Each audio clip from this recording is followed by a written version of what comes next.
सुरेश अण्णा दस आपल्या सोबत आहे, आपण त्यांच्याशी बोलणार आहोत. अण्णा, सुरेश अण्णा, पीक विमा घोटाळ्याबाबत तुम्ही फार मोठा आरोप आज विधानसभेमध्ये केला. 2023 ते 2024 मध्ये हा घोटाळा झाला. नेमका काय घोटाळा आहे आणि कुणाकडे तुमचा रोख आहे? माझा रोख कोणाकडे नाही. मी शॉर्ट टर्म मेमरी आहे माझी. तुम्ही शोधा. गजनी चित्रपट पाहिला असेल ना, आमिर खान आहे त्याचं. आमिर खानचं ऑपरेशन होतं इथून तिथून, नाही का, त्याच्या इथून टाके दाखवलेले आहे.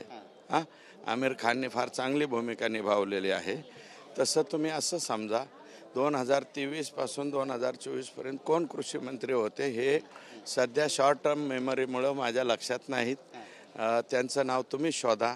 आणि ते घोटाळा काय आणि याची व्याप्ती कुठे? हे घोटाळा महाघोटाळा आहे. तो घोटाळा आता मी सांगितला. आतापर्यंत माझ्या हातात आलेला 250 कोटीचा आहे.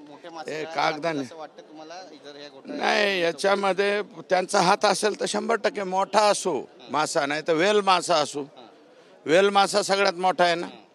माझा जेवढा अभ्यास आहे मत्स्य व्यवसायाचा, बारकाले जे आहेत, तर वेल मासा मला वाटतं सगळ्यात मोठा, देव मासा सगळ्यात मोठा.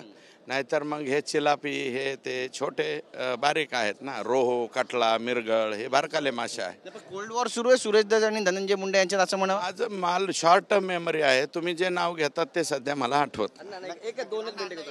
प्रश्न आहे, याच्या खोलात जाणार.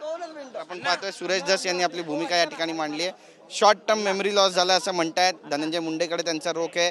नेमका कुणाकडे पाहणं महत्त्वाचं ठरणार आहे. पण या पीक विमा घोटाळ्याची चौकशी झाली पाहिजे अशी मागणी त्यांनी विधानसभेमध्ये केली आहे. त्यामुळे बीडमध्ये धनंजय मुंडे वर्सेस सुरेश धस असा वाद आता पेटलाय का, असा प्रश्न उपस्थित होतोय. कॅमेरा पर्सन योगेश गुरवसे, गिरीश गायकवाड, TV9 मराठी, नागपूर.